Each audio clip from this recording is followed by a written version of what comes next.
எல்லாருக்கும் நமஸ்காரம். இன்னைக்கு ஸ்ரீமன் நாராயணியத்துல தசகம் 21 பார்க்க போறோம். நவ வர்ஷாணி சப்த த்வீபாதயச்ச அப்படிங்கிறது இதோட தலைப்பு. அதாவது 9 நாடுகளும் 7 தீவுகளும் அப்படின்னு சொல்றோம். அதாவது இந்த ஒரு இடத்துலயும் பெருமாளை எந்தெந்த ரூபத்துல வழிபடுறா, அப்படியே நானும் உன்னை வழிபடுறேன் அப்படின்னு பட்டத்ரி சொன்ன மாதிரி அமைஞ்சது இந்த தசகம். இதோட டியூன் மோக்ஷாப்தி ராகம் அப்படின்னு சொல்லக்கூடிய டியூன்ல அமைஞ்சிருக்கு. ஸோ என்ன சொல்றார் ஃபர்ஸ்ட் ஸ்லோகத்துல அப்படின்னாக்க, இலாவிருத்தம் அப்படின்னு சொல்லக்கூடிய ஒரு நாடு, அது நிலத்துக்கு நடுவுல இருக்கு அப்படின்னு சொல்றா. அந்த நாட்டுல யார் இருக்கா, பார்வதி தேவியை தலைவியாக கொண்ட இன்னும் சில பெண்கள், அவ எல்லாம் மட்டும்தான் அந்த நாட்டுல வசிச்சுட்டு இருக்காளாம். அங்க சிவபெருமான் என்ன பண்றார் அப்படின்னா, ஒன்ன மந்திரங்களாலையும் ஸ்தோத்திரங்களாலையும் வழிபட்டு இருக்கார் அப்படிங்கிறா. அந்த மாதிரி அங்க எந்த வடிவத்துல பெருமாள் இருக்கார், அங்க சங்கர்ஷண வடிவத்துல இருக்காராம். பெருமாள் வாசுதேவன், சங்கர்ஷனர், பிரத்யும்னன், அனிருத்தன் அப்படின்னு 4 நிலைகள்ல இருப்பார். அந்த மாதிரி இருக்கும்போது இந்த இடத்துல பெருமாள் சங்கர்ஷண வடிவில் இருக்காராம். அப்படி அந்த சிவபெருமான் ஒன்ன வழிபடுறார் எங்க இலாவிருத்தம்னு சொல்லக்கூடிய நாட்டுல அப்படின்னு சொல்றான் முதல் ஸ்லோகத்துல. அடுத்த ஸ்லோகத்துல இலாவிருத்தத்துக்கு கிழக்கு திசையில பத்ரஸ்ரவஸ் அப்படின்னு சொல்லக்கூடிய ஒரு இடம் இருக்கு. அது பத்ரஸ்ரவசுக்கள் அப்படின்னு சொல்லக்கூடிய ரிஷிகள், அவ எல்லாருமே அங்க உன் பெருமாளை துதிக்கிறாராம். அதனால அந்த மாதிரி அந்த ரிஷிகள்லாம் துதிக்கிறதுனால அந்த நாட்டுக்கு பேர் பத்ரஸ்ரவஸ் அப்படின்னு வந்திருக்கு. சோ அந்த மாதிரி அங்க அந்த முனிவர்களால நீ அங்க துதிக்கப்படுற அப்படிங்கிறா. எப்படி எந்த விதத்துல உன்னை துதிக்கிறா அப்படின்னாக்க, கல்பத்துக்கு முடிவுல அந்த அறிவு வடிவமா இருக்கக்கூடிய ஹயக்ரீவ மூர்த்தியாக அவதாரம் எடுத்து பிரளய காலத்துல மறைஞ்சு போன வேதங்கள் எல்லாத்தையும் மீட்டெடுத்த அந்த ஹயக்ரீவ மூர்த்தியாக அவ எல்லாம் உன்னை தியானம் பண்றா. அந்த மாதிரி ஆற்றலோட இருக்கக்கூடிய உன்னை நானும் தியானிக்கிறேன் அப்படின்னு சொல்றது 2வது ஸ்லோகம். 3வது ஸ்லோகத்துல அதே இலாவிருத்தத்துக்கு தெற்குல ஹரிவருஷம் அப்படின்னு சொல்லக்கூடிய ஒரு நாடு இருக்கு. அந்த நாட்டுல பிரஹ்லாதன் மாதிரி இருக்கக்கூடிய சான்றோர்கள், அவளால துதிக்கப்படக்கூடியவரும் நல்ல அறிவை கொடுக்கக்கூடியவரும் வெண்மையாக ரொம்ப உயர்ந்து இருக்கக்கூடிய காந்த ஸ்வரூபியா இருக்கக்கூடியவரும் நரசிம்ம வடிவருமா அங்க இருக்கக்கூடிய உன்னை நான் தியானிக்கிறேன் அப்படிங்கிறது 3வது ஸ்லோகம். 4வது ஸ்லோகத்துல அந்த இலாவிருத்தத்துக்கு மேற்கு திசையில போனோம்னா கேத்துமாலம் அப்படின்னு சொல்லக்கூடிய ஒரு அழகான நாடு இருக்கு. அங்க நல்ல திருவிளையாடல்களாலையும் புன்முறுவல்களாலையும் ஒளி வீசக்கூடிய உடம்பழகோட லக்ஷ்மி தேவியாலையும் பிரஜாபதி புத்திரர்களாலையும் வழிபடப்பட்டு நீ அங்க இருக்க. அங்க எப்படி இருக்க, நீ மன்மதனோட ரூபத்தை ஏத்துருக்க. சோ அங்க மன்மத ரூபத்தை ஏத்துருக்க ஒன்ன நானும் தியானிக்கிறேன் அப்படிங்கிறது 4வது ஸ்லோகம். 5வது ஸ்லோகத்துல ரம்யகம் அப்படின்னு சொல்லக்கூடிய நாடு, அது இலாவிருத்தத்துக்கு வடக்கு திசையில இருக்காம். சோ அங்க அதோட தலைவனா இருக்கக்கூடிய வைவஸ்வத மனுவினால போற்றப்படக்கூடியவரும் பக்தர்கள் கிட்ட எப்பவுமே அன்போடு இருக்கக்கூடியவரும் பொறாமை இல்லாத யோகிகளோட உள்ளத்துல என்னைக்கும் நிலைச்சு இருக்கக்கூடியவரும் மீன் வடிவத்துல ஒன்னாங்க தியானிச்சுட்டு இருக்கா, மத்ஸ்ய ரூபத்துல ஒன்னாங்க தியானிச்சுட்டு இருக்கா.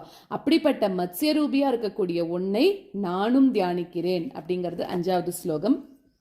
6வது ஸ்லோகம் ஹிரண்மயம் அப்படின்னு சொல்லக்கூடிய நாட்டுல இருக்கக்கூடியவரும் மந்திரமலையை தாங்கக்கூடிய சக்தியோடு இருக்கக்கூடிய ஆமை வடிவத்துல அவதரிச்சவருமா இருக்கக்கூடிய ஒன்ன பித்ருகணங்களுக்கெல்லாம் முதன்மையானவரா இருக்கக்கூடிய அரியமா அப்படின்றவர் ஆராதனை பண்றாராம். அப்படிப்பட்ட ஒன்ன நானும் தியானிக்கிறேன் அப்படிங்கிறது 6வது ஸ்லோகம். மேற்கொண்டு நம்ம இந்த தசகத்தோட 1லிருந்து 6 வரைக்கும் இருக்கக்கூடிய ஸ்லோகங்களை கத்துக்கலாம்.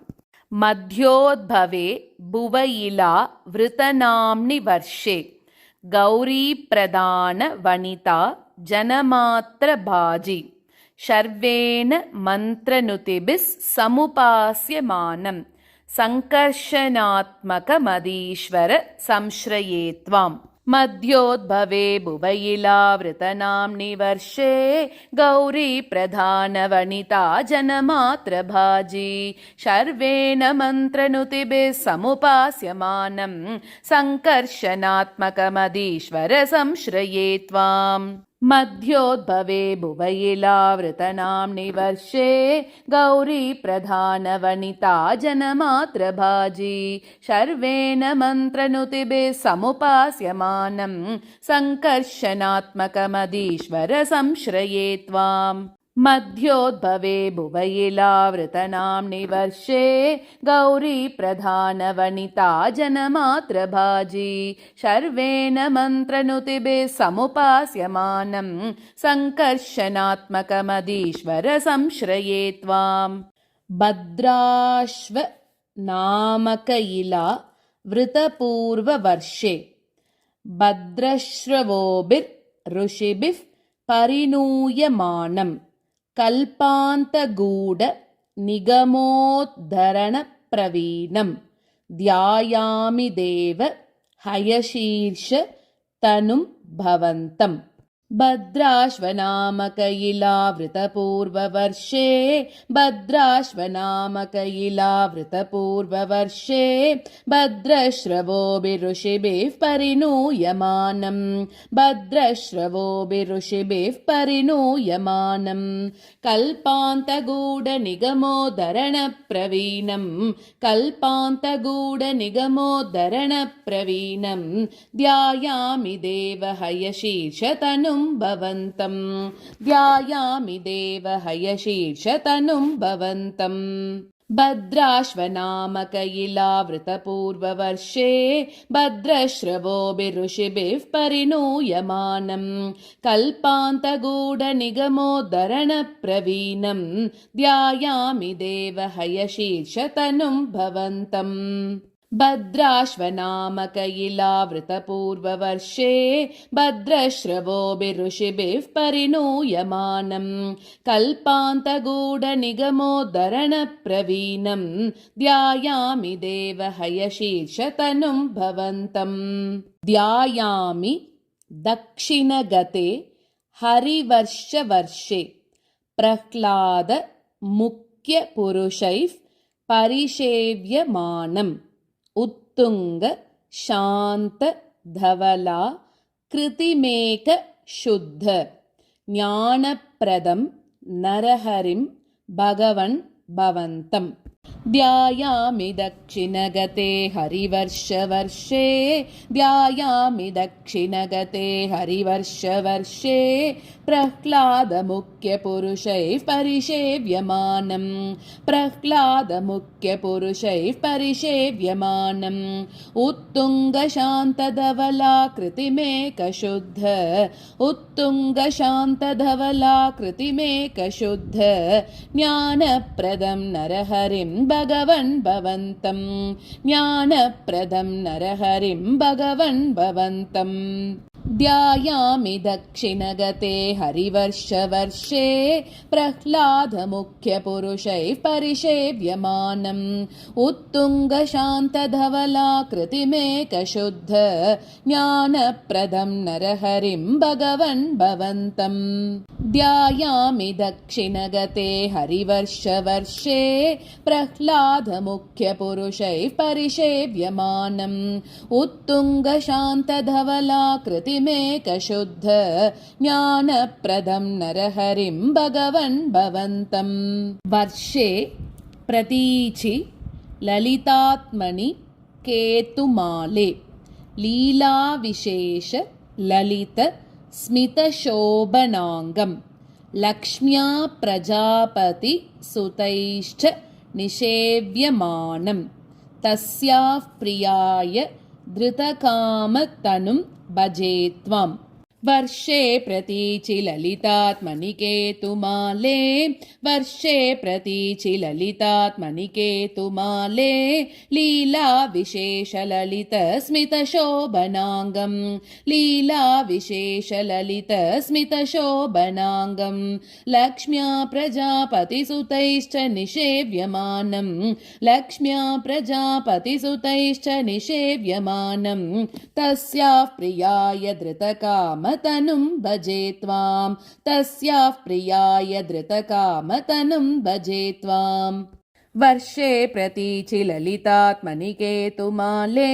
लीला विशेषललितस्मितशोभनाङ्गं लक्ष्म्या प्रजापतिसुतैश्च निषेव्यमानं तस्याः प्रियाय धृतकामतनुं भजे त्वाम् वर्षे प्रतीचि ललितात्मनिकेतुमाले लीला विशेषललितस्मितशोभनाङ्गं लक्ष्म्या प्रजापतिसुतैश्च निषेव्यमानं तस्याः प्रियाय धृतकामतनुं भजे त्वाम् रम्येऽप्युदीचि खलु रम्यक नाम्नि वर्षे तद्वर्षनाथ मनुवर्य सपर्यमाणं भक्तैक वत्सल ममत् सरहृत् सुभान्तं मत्स्याकृतिं भुवननाथ भजे भवन्तम् रम्येऽप्युदीचि खलु रम्यकनाम्नि वर्षे रम्येऽप्युदीचि खलु रम्यकनाम्नि वर्षे